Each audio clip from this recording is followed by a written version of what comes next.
Good morning class. Today's topic is system. What is system? System क्या है? System किस तरीके से काम करता है? जनरली अगर हम सिस्टम को देखें तो अलग अलग तरह के कई सिस्टम होते हैं, जैसे कि educational system, political system, economic system, solar system, computer system. हर एक के काम करने का तरीका कैसा है? अलग अलग है। लेकिन सिस्टम मतलब क्या होता है? पर्टिकुलर किसी गोल को अचीव करने के लिए एक प्रॉपर ग्रुप बनाना, और उस ग्रुप का मेन फोकस क्या होता है? जो गोल उन्होंने डिसाइड किया है उसको कैसे भी हासिल करना। सबके काम करने का तरीका अलग है, प्रोसेसिंग सिस्टम अलग है, सारी चीज़ें अलग हैं, लेकिन यूनिवर्सल जो कॉन्सेप्ट है सभी का बिल्कुल कैसा है? एक जैसा है। सब में थोड़ा ना थोड़ा डिफरेंस होगा, लेकिन सबका मेन पर्पस क्या होता है? उस सिस्टम को चलाने का, पर्टिकुलर उस गोल को अचीव करना। अब यहाँ पे हम डिटेल में सिस्टम के अलग अलग कंडीशंस को समझेंगे। जैसे कि सिस्टम एक सिंगल प्रोसेस भी होता है, मीन्स आप जो भी इनपुट है वो डालेंगे, प्रोसेस होगा और आपको क्या मिलेगा? आउटपुट मिलेगा। ये बिज़नेस में भी सेम डिफ़ाइन होगा, किसी एजुकेशन सिस्टम में भी सेम डिफ़ाइन होगा, कंप्यूटर में भी सेम डिफ़ाइन होगा। सेकंड पिक्चर में आप देखोगे कि सेम वही है, इनपुट अलग अलग हो रहे हैं, प्रोसेसिंग भी अलग अलग सिस्टम में हो रहा है और आउटपुट आपको अलग अलग मिल रहा है। मीन्स एक ही सिस्टम है लेकिन उसका मल्टीपल यूज़ हम कर रहे हैं। तो इस तरह से सिस्टम कैसा है? प्रॉपर हमको ये समझाने का तरीका है कि किसी प्रोसेस को आप कैसे कंप्लीट करोगे और उसका रिज़ल्ट क्या होगा। अब नेक्स्ट हम पढ़ेंगे kinds of systems. Kinds of system means अलग अलग तरह के सिस्टम होते हैं और उनका हम किस तरीके से अपने इसमें यूज़ करते हैं। सबसे पहले है abstract and physical system. Abstract system, physical system. Abstract system वो है जो जनरली हम क्रिएट यानी ऐसे फिज़िकली वो चीज़ होती नहीं है, लेकिन हम उस सिस्टम को क्या करते हैं? मान के चलते हैं कि ऐसी कोई चीज़ है जो हमारे लिए बहुत ज़रूरी है और हम उसके बिना बिल्कुल भी रह नहीं सकते। जैसे कि गॉड और ह्यूमन का रिलेशन। मीन्स हम में से किसी ने भी गॉड को आज तक देखा नहीं, कुछ भी उनके बारे में नहीं जानते, लेकिन उनसे हमारा रिलेशन रहता है और हम कंटिन्यू उनसे जुड़े रहते हैं। और जो भी हम प्रोसेस अपने लाइफ में इंक्लूड करते हैं उसमें हम गॉड को भी हर समय क्या करते हैं? शामिल करते हैं। ये हम जानते हैं कि ऐसा कुछ है नहीं, लेकिन फिर भी हमको पूरा यानी ये विश्वास या यकीन कह सकते हो, और हम उस चीज़ को, सिस्टम को प्रॉपर वे पे क्या करते हैं? फॉलो करते हैं। ये क्या है? एब्स्ट्रैक्ट। सेकंड है फिज़िकल। फिज़िकल सिस्टम मीन्स जो नॉर्मली हम फिज़िकल सिस्टम फॉलो करते हैं, चाहे आपके डेली रूटीन में हो, कंप्यूटर सिस्टम में हो, ट्रांसपोर्टेशन सिस्टम हो, बिजनेस हो, ये सब उसके एग्जाम्पल हैं। मीन्स प्रॉपर उसमें इनपुट होता है, प्रोसेस होता है और आपको रिज़ल्ट फिज़िकल उसमें मिलता है। ठीक है, तो ये क्या हो गया? Physical system. अब नेक्स्ट है deterministic and probabilistic system. Deterministic system क्या होता है? जिसमें सारी चीज़ कंफर्म होती है, हमको पता होता है हम क्या कर रहे हैं, क्या हमको इनपुट डालना है, क्या प्रोसेस होगा और उसका रिज़ल्ट हमको क्या मिलेगा। जैसे कि फॉर एग्ज़ाम्पल कंप्यूटर में हम जो भी इनपुट डालते हैं उसमें के प्रोसेस को हम जैसे फीड करते हैं उसके अकॉर्डिंग क्या रिज़ल्ट आएगा वो कंफर्म होता है, और हमको पता होता है कि कंप्यूटर सिस्टम किसी तरह की कोई गलती नहीं करेगा और एग्जैक्ट वही रिज़ल्ट देगा जैसा कि आपने उसमें डेटा फीड किया है। ठीक है, अब होता है प्रोबेबिलिस्टिक।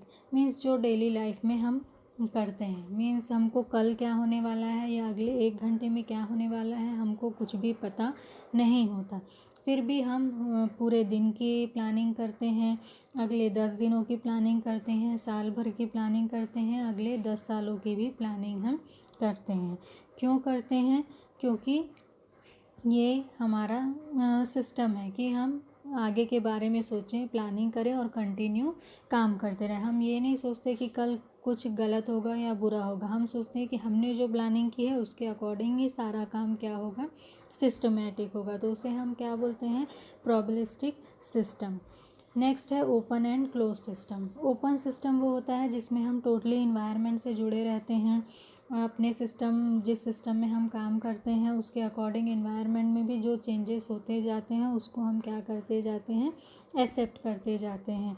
मीन्स चाहे आप किसी भी तरह का काम करो, आप बाहर के लोगों से जुड़ोगे ही, आप टोटली बंद होके किसी काम को नहीं कर सकते। कोई भी ऑर्गेनाइजेशन है, किसी भी तरह का हम काम करते हैं तो उसके लिए हमको इन्वायरमेंट से जुड़ना ज़रूरी होता है। फॉर एग्ज़ाम्पल अगर आप बिज़नेस करते हो तो आप किस पे डिपेंड हो, सप्लायर पे इनपुट के लिए, प्लस आप कस्टमर पे डिपेंडेंट हो क्योंकि आपको अपना आउटपुट क्या करना है, सेल आउट करना है, प्लस और भी दूसरे लोगों से आप रिलेट करते हो। जितने वर्कर हैं, जो एम्प्लॉय हैं, सब बाहर से आते हैं। तो आप कितने भी इन सारे सिस्टम को क्लोज़ करने की कोशिश करो, टोटली कोई भी सिस्टम क्लोज़ नहीं होता, सभी कैसे रहते हैं, ओपन। अब सेकंड है close systems. Close system means वही एग्जांपल बिजनेस का, हम टोटली जो भी काम करते हैं वो कैसा होता है, टोटली क्लोज होता है। उसके अंदर जो प्रोसेसिंग का काम होता है टोटली हमारे अकॉर्डिंग होता है, और वहाँ पे पूरा कमांड कैसा चलता है, जो बिज़नेस का मेन जो बिज़नेसमैन है उसके अकॉर्डिंग होता है, या एडमिनिस्ट्रेशन के अकॉर्डिंग होता है, या वहाँ के मैनेजमेंट के सिस्टम के अकॉर्डिंग होता है। ठीक है, तो ये सारी चीज़ें कैसी हैं, प्रॉपर वैसे ही होती हैं जैसा कि हम चाहते हैं। लेकिन कोई भी सिस्टम टोटली क्लोज्ड नहीं होता क्योंकि इसका कहीं ना कहीं से बाहर के इन्वायरमेंट का इफ़ेक्ट पड़ता है। जैसे अभी बताएं कि डेटा आपको कलेक्ट करना है, इंफॉर्मेशन या सप्लाई यार ये सब कहाँ से आते हैं, बाहर से आते हैं। कस्टमर आपके कहाँ से आते हैं, बाहर से आते हैं। तो कितना भी आप क्लोज सिस्टम बनाने की कोशिश करो लेकिन वो पूरी तरह से क्लोज कभी भी नहीं होता है। लास्ट है user machine system. User machine system means ऐसा सिस्टम जिसमें या तो पूरी तरह से मशीन से काम हो या तो फिर दूसरा यूज़र मीन्स ह्यूमन बीइंग के थ्रू सारा काम हो। लेकिन अभी तक ऐसा कोई भी काम नहीं है जिसे ह्यूमन अकेला टोटली करता हो या मशीन टोटली अकेला करता हो। बस हम ये कह सकते हैं कि कुछ काम ऐसे होते हैं जिसमें मशीन का काम कम होता है, ह्यूमन का काम ज़्यादा होता है, या कुछ काम ऐसा होता है जिसमें मशीन का काम ज़्यादा होता है और ह्यूमन का काम कम होता है। तो इस तरह से हम भले उनको बांट सकते हैं लेकिन दोनों को बिल्कुल अलग अलग करके कोई काम पॉसिबल है ऐसा हम नहीं कह सकते। तो ये क्या है, काइंड्स ऑफ सिस्टम। नेक्स्ट है system related concept. Mean system से रिलेटेड क्या क्या कॉन्सेप्ट है। सबसे मेन कॉन्सेप्ट है बाउंड्री। बाउंड्री मीन्स जैसे आप एग्जांपल में देख रहे हैं, सिस्टम होता है, उसमें इनपुट आता है, आउटपुट होता है, उसके चारों ओर बाउंड्री बनी है सिस्टम के, और उसके साथ में क्या है, इन्वायरमेंट है। मीन्स कोई भी सिस्टम में हम बाउंड्री बना के रखते हैं और उस बाउंड्री के अंदर हम ये सारा प्रोसेसिंग का काम करते हैं, और लोगों को इसके बारे में ज़्यादा इन्फॉर्मेशन नहीं देते कि इस बाउंड्री के अंदर हम क्या कर रहे हैं। हालांकि इसे हम अपने तरीके से पूरी तरह से सेव करने की कोशिश ज़रूर करते हैं, लेकिन टोटली इन्वायरमेंट से हम इसको अलग नहीं कर सकते। बाउंड्री फिज़िकल उसमें बनी हुई है लेकिन उस बाउंड्री में इन्वायरमेंट का इफ़ेक्ट आसानी से होता है। अगला है इंटरफेस। इंटरफेस मीन्स सब सिस्टम किसी भी, और अगर आप ऑर्गेनाइजेशन को देखोगे तो ऑर्गेनाइजेशन क्या होता है, उसमें अलग अलग सिस्टम होते हैं और उस सिस्टम के बहुत सारे क्या होते हैं, सब सिस्टम होते हैं। इन्हीं सब सिस्टम को हम क्या कहते हैं, इंटरफेस। यानी बिना सब सिस्टम के हम सोचेंगे कि सारा काम एक ही फ्लो में पूरा हो जाए तो ऐसा पॉसिबल नहीं है। तो कोई भी सिस्टम हो वो क्या होता है, कई सब सिस्टम में बटा होता है। फिर नेक्स्ट है ब्लैक बॉक्स। ब्लैक बॉक्स किसको कहते हैं, ब्लैक बॉक्स हम जनरली कहते हैं उसको जो हमको बिल्कुल भी जिसके बारे में पता नहीं होता। जैसे कि इनपुट डिफाइंड होता है कि पर्टिकुलर इस तरह की ऑर्गेनाइजेशन है या इस तरह का बिजनेस है, तो उसमें इनपुट क्या क्या लगेगा। उसका आउटपुट भी हमको पता है कि पर्टिकुलर इस तरह की कंपनी या ऑर्गेनाइजेशन इस तरह का आउटपुट देती है, लेकिन प्रोसेस का जो फंक्शन होता है वो टोटली डिफाइंड नहीं होता है कि वहाँ पे सारा प्रोसेसिंग का काम, वर्कर, एम्प्लॉयज़ का काम करने का सिस्टम क्या है, हमको उसके बारे में बिल्कुल भी नॉलेज नहीं होता, या अगर नॉलेज होता भी है तो बहुत रेयर लेवल पे होता है। इसलिए इस एरिया को क्या कहते हैं, ब्लैक बॉक्स कहते हैं। तो ये सब क्या है, आपके सिस्टम के कॉन्सेप्ट हैं। ये कॉन्सेप्ट आपको कंटिन्यू, अगर आपके ऑर्गेनाइजेशन है उसमें सिस्टम अप्लाई होता है तो उसमें ये सारी चीज़ें भी अप्लाई होती हैं।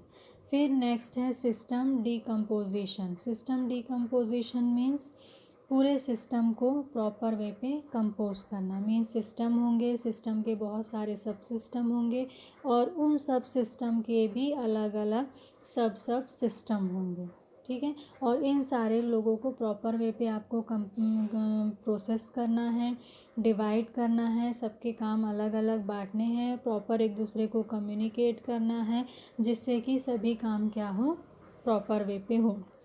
फॉर एग्ज़ाम्पल जैसे कि सब सिस्टम में आपका क्या आता है, marketing, production, finance, material, personal. अब आप मार्केटिंग को फिर से डिवाइड करेंगे तो बनेगा सेल्स, प्रमोशन, मार्केटिंग, रिसर्च। फिर प्रमोशन को आप फिर से अलग अलग सब सिस्टम में डिवाइड करेंगे तो एडवर्टाइजिंग, पब्लिसिटी, पर्सनल, सेलिंग। तो इस तरह से एक ही डिपार्टमेंट कई सब सिस्टम में क्या हुआ है, बटा हुआ है, लेकिन सबके काम प्रॉपर डिफाइंड है और उनको क्या करना है, कैसे करना है, कंफर्म उनको नॉलेज होता है। फिर नेक्स्ट है इंटीग्रेशन ऑफ सब सिस्टम। इंटीग्रेशन ऑफ सब सिस्टम मीन्स बहुत सारे सब सिस्टम हैं लेकिन फिर भी उनको एक साथ जोड़ के रखना। और कब ये प्रॉपर एक दूसरे से जुड़े रहेंगे, जब इनमें कम्युनिकेशन कैसा होगा, स्ट्रॉन्ग होगा, कोऑर्डिनेशन कैसा होगा, स्ट्रॉन्ग होगा। तो स्मॉल से स्मॉल सब सिस्टम को भी आपको टोटल क्या करना है, रिलेट करके रखना है बाकी के सारे सिस्टम से, जिससे कि प्रॉपर इंफॉर्मेशन फ्लो हो सके और प्रॉपर जो कोऑर्डिनेशन है वो बना रह सके, ठीक है। अब नेक्स्ट है elements of a system. Elements के क्या क्या एलिमेंट्स होते हैं किसी भी प्रॉपर सिस्टम में। मेनली सिस्टम में क्या होता है, इनपुट होता है, आउटपुट होता है और प्रोसेस होता है। इनपुट में जनरली हमको पता होता है कि पर्टिकुलर क्या क्या चीज़ों की हमको ज़रूरत पड़ेगी और उसके अकॉर्डिंग हमारा इनपुट लेवल किस तरह से काम करेगा। इनपुट में कई चीज़ें होती हैं, रॉ मटेरियल होता है, डेटा होता है, और भी अलग अलग ऑर्गेनाइजेशन के अकॉर्डिंग अलग अलग चीज़ें होती हैं। ये डेटा को हम प्रोसेस करते हैं।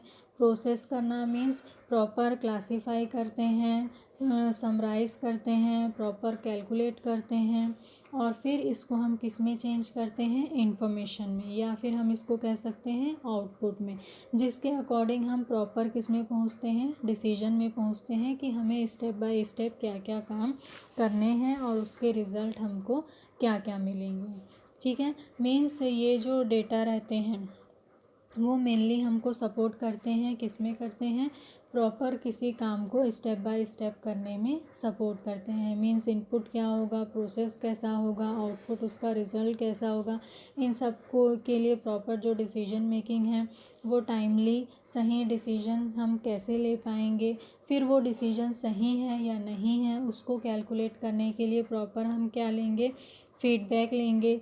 फीडबैक से हमको कंफर्म होगा कि वो डिसीजन सही था या नहीं था, या उसमें क्या क्या प्रॉब्लम्स हमको हुई। तो नेक्स्ट टाइम जब हम फिर से वही डेटा जो है हमारे अगले प्रोसेस के लिए फिर से इंफॉर्मेशन का काम करेगा, तो उस डेटा के अकॉर्डिंग फिर से उनमें सारी गलतियों को हटाना, क्लासीफाई करना, शॉर्ट करना, समराइज़ करना, कैलकुलेट करना और फिर से उसको इंफॉर्मेशन में चेंज करना, जबकि नेक्स्ट लेवल पे हम डिसीजन ले, जिससे कि पहले जो गलतियाँ हुई थी वो गलतियाँ दोबारा ना हो। तो ये क्या है, सिस्टम का प्रॉपर प्रोसेस करने का तरीका है कि किस तरह से प्रोसेस होगा और हमको उसका क्या रिज़ल्ट मिलेगा। और ये हर जगह के डिसीजन मेकिंग में सपोर्ट करता है, चाहे आपका मेन सिस्टम हो, सब सिस्टम हो या सब सिस्टम के भी सब सिस्टम हो, हर जगह ये इस तरह की कंडीशन अप्लाई होती है और जिससे आपको प्रॉपर क्या मिलता है, रिज़ल्ट मिलता है। और सारी चीज़ें कैसे रहती हैं, कंट्रोल में रहती, क्योंकि आप फीडबैक लेते हो, अगली बार उस गलती को नहीं करते हो और प्रोसेस में सारी उन चीज़ों को ध्यान में रखते हो, मीन्स कंट्रोल करते हो कि पहले जो गलतियाँ हुई वो सारी गलतियाँ ना हो। तो ये क्या है, प्रॉपर सिस्टम के काम करने का तरीका। Thank you.